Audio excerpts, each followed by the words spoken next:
What's going on, guys? Jay Tills here for another competitive guide, this time covering Ike. And Ike is a underused character that I think more people could put time into, and let's get right into it. I'm going to be choosing on it just for clarity, and let's go to it. So, the first thing that I want to talk about regarding Ike is his Nair. Ike's Nair is a really good it's a really good aerial. It auto cancels if you fast fall it in a short hop or full hop, meaning it's relatively lagless. Look, notice how like I can land with Nair and how fast I can put up my shield. So like moving around with Nairs is pretty good for spacing. It also combos into up tilt. Nair combos into back air. It combos into jabs. It's just all around like his main. You don't want to always do it, but you can do a lot with Nair. Is basically what I'm trying to say. It's just really good for spacing. If you retreat it, people can't shield grab it because you actually get to move far away enough. And if they try to walk up and grab you, you can actually jab them before they're able to do that. So you'll interrupt their grab attempt with your jabs. And his jab actually just got buffed in the last patch. It's faster, and I believe it has more damage now too. So he has one of the best jabs in the game.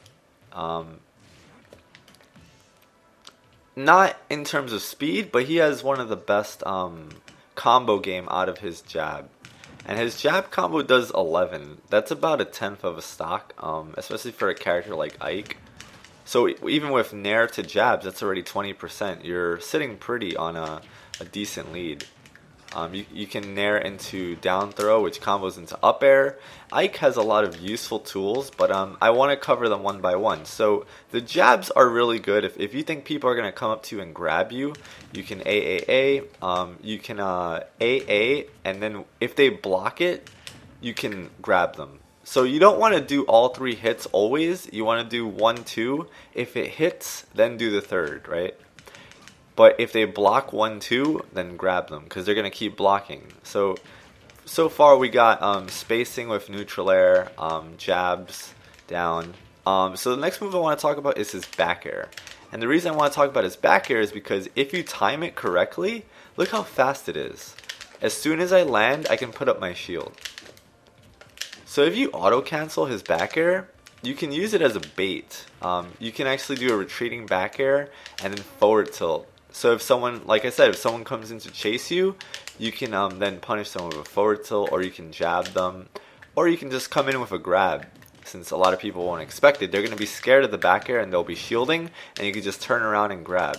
So Ike really does have a lot of mix-ups. Ike is all about baiting and mix-ups for the most part. Since he's kind of slow, you have to rely on tricking your opponent into not knowing what you're going to do next.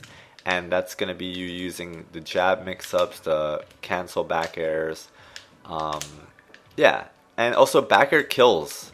Back air is a good kill option, especially when you get to those higher percents. It's pretty nice. So you want to keep that back air fresh sometimes. But it's also good. You have to make sure that you perform the back air not too late. Because if you do it too late, he actually does have a lot of end lag once he lands. You see that? How he kind of has to crouch when he lands. But if you do it quickly, he has no lag at all. So you want to practice that. The next move I want to talk about is up air. Up air is a good anti-air. Off of down throw, you can usually get down throw up air depending on the opponent's percentage. So on heavy characters, maybe around 20. Down throw, up air, short hop up air. And maybe off of up throw potentially, but it depends on the character. Down throw up air is really what you're going to be looking for on most characters as an early bread and butter, basically.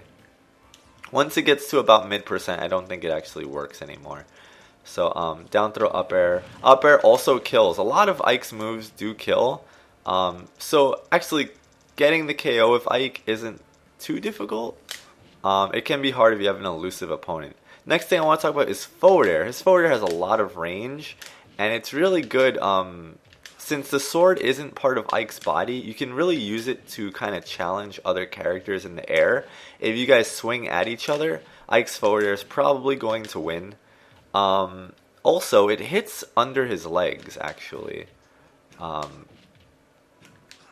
See that? How it hits right under him? So this hitbox, not a lot of people know about it, but it actually does hit directly under Ike. So that's something that you can look forward to as well. His down air spikes as it should. It's kind of hard to sweet spot, but if you hit it right, it sends him straight down. Let's see if I can demonstrate it here. Oh no, DD's recovering high. Alright, that's fine. But his down air does spike. Just so you know, it's another option for you to have. See that? And as percentage builds up, it actually does spike more forcefully. Oop, but if you hit it on the side, it also kills. So either way, it's a win-win. It's not a bad move to use. Wow, see? Alright, well, it's hard to sweet spot, but you can see that it does spike when it wants to. So that's pretty much it. Short hop down air is too lagless to actually kind of use. I don't like that as an option. I prefer neutral air or even forward air if you have to. But neutral air is pretty much the go-to. It hits behind also. You can do things like neutral air into back air, neutral air into forward tilt. They're all combos at low percents. Neutral air up tilt. You can even maybe get a second up tilt. Jab, jab, jab. They're off stage. Get the back air. Next, I want to talk about some of Ike's B moves. So his counter is good. It deals, I think, 1.2 times the damage. And a bit more of the knockback to the move that you receive, that you're getting hit. So his counter is a little bit slower than Marf's in that you have to wait like a half a second before it's active. But it's still a great tool. Also, going off stage and countering people's up Bs are good. Countering people when they're going to land with an attack is always a good strat with Ike, since he's so powerful. So if you can counter a really powerful move, that's the way to go with counter. Eruption. Okay, so Ike mains will time their eruption right at the edge. So notice how characters grab the edge, they're invincible, right? But eruption actually hits below the edge slightly. So you can actually punish the 2-frame window, or I think it might be 1 frame at the edge, when characters are trying to get up. So a good strat, depending on the character's recovery, is to throw them off stage, and then wait for them to try and grab the edge, and then you have to time it perfectly. If you don't time it perfectly, they'll be invincible by grabbing the edge, and then you're not gonna hit them. But it also hits above itself, which is nice too. And any form of charge will actually make this a kill move. See that? Fully charged, which is almost impossible to hit, is going to kill opponents. So, but yeah. Next move I want to talk about is side B. Side B is really good as a recovery. If you hit your opponent with side B off stage, you can actually jump afterwards. Let's see if DD is gonna come over to me. Doesn't look like he wants to. But if you hit, you can jump after and then up B. So that's important to take note of as an Ike player. If you think you're getting launched off stage, don't use your second jump. Instead, use your side B, hit your opponent, and then jump, and then up B again. And you're good. However, if you miss the side B, then you're in trouble, because then you're just going to fall, and you can't jump afterwards. So pay close mind to that. Ike does not have a wall jump like most other characters in the game. His up B is cool. Actually, wait, let's talk more about side B. So side B can actually be done laglessly, depending on the height in which you fall. See that? There's a certain sweet spot height where, see that? I can put up my shield instantly. I can jab instantly. So it's about right below full hop height. Ike will have no lag when he lands from side B. See that? So that's something to practice. If you do it too high, you're gonna have lag. If you do it too low, you're gonna have some form of lag.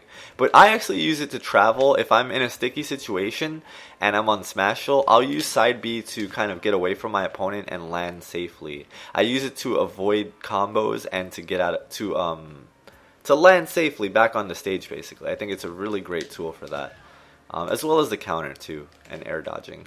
So next thing I want to talk about is the up B. Up B hits from below the stage, which is really good to catch opponents off guard. One thing to take note of is you can up B up to 3 times. So you can do this, 2, 3. If you try it again, oh, actually,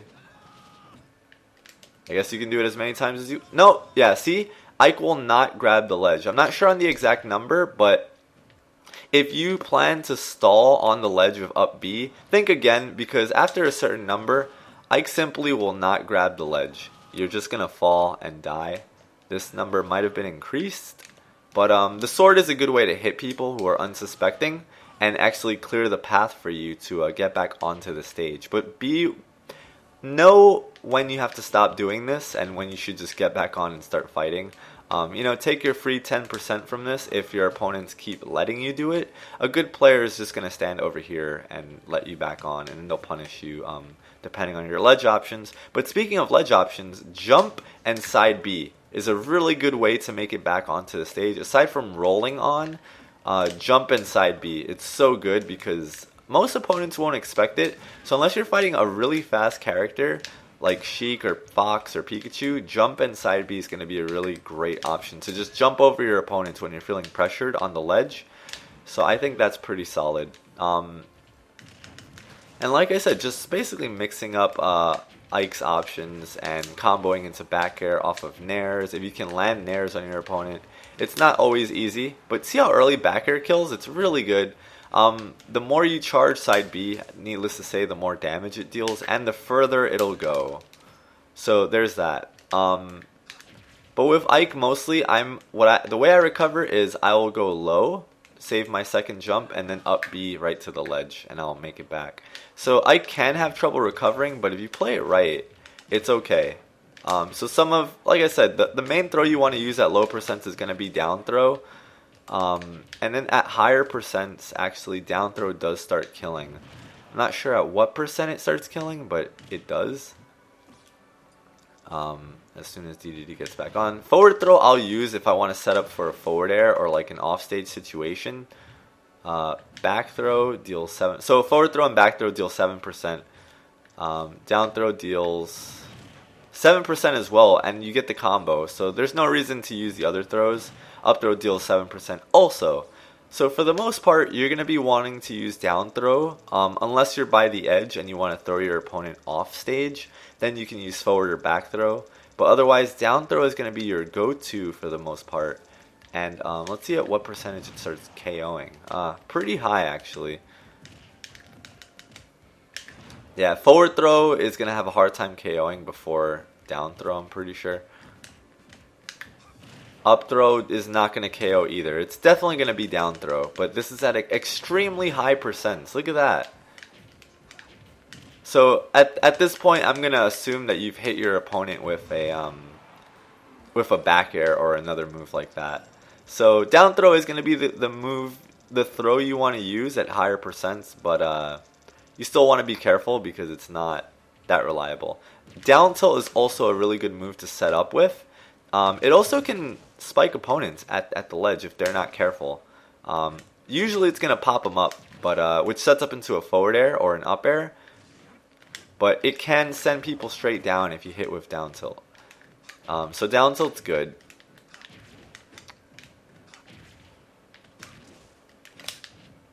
Yeah, so down tilt's a really good option. And then forward tilt is going to be another means for you to KO, and you can really just mix up Ike's gameplay.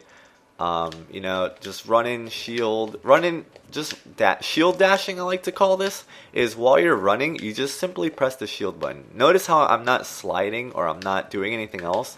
I just stop running with shield, so I can start jab, grabbing, and setting up for forward airs, for forward tilts. Forward tilt kills extremely early, and you can angle it up, I'm pretty sure. Oops. Yeah, you can angle it up. Although the timing is kind of strict on it, and you can angle it down as well. Yeah, but the up angle forward tilt serves a bit of as an anti-air, and it's pretty good. The way I punish rolls with Ike is I'll stand like right here, and I know if DDD rolls behind me, I can just turn around and jab. Or you can also punish rolls with either down smash or up smash, which is my personal favorite. So when people are on the ledge, sometimes charging up smash is not a bad option, because if people roll on, you literally cover 3 options with up smash. If they do forward get up, you up smash them. If they roll on, you're going to hit them right here. And if they do get up attack, depending on the timing, you're going to hit them with the up smash. And maybe even the jump option, depending on the character. So up smash is really good for ledge coverage. If you think someone's going to roll behind you, like I said, down smash is not a bad idea. Back end of the down smash kills earlier than the front end, and it's more powerful. So see that? It's pretty good. And up smash is also good for scaring people. You always kind of want to charge it a little bit just to see what your opponent's going to do. If they spot dodge, you can let it go and punish them. If they roll behind you, let it go and punish them. And you can also use it as an anti-air. If people are coming down to land, if they air dodge, you charge it, boom. As soon as they land and they recover from the air dodge, you release that up smash and they're dead. As for forward smash, you can kind of scare people sometimes into spot dodging, but it's a really tough move to land, and you really need to make a hard read. So sometimes you could run up to somebody and forward smash in the opposite direction, and they'll roll right into it. But this isn't a very common situation at higher levels of play, but it still is possible. So keep that in mind. So that is pretty much it for the most part. Like I said, neutral B at the edge is super useful. Make use of the counter. Recover using side B. Jab jab into grab is a thing. Down throw into up air. That doesn't work at higher percents. Forward tilt's a good KO option, as well as back air. So you want to definitely make some use of that. And up tilt also KOs at higher percents. So definitely make good use of that. And I think that's pretty much it. Thank you guys so much for watching. If you found this helpful, please give it a thumbs up. And if you know any other Ike mains who might be interested in this, please share this with them. And as always guys, thank you so much for watching. Be sure to look in the description for my Ike for Glory video. And yeah, thank you guys. I'll see you all next time. Later.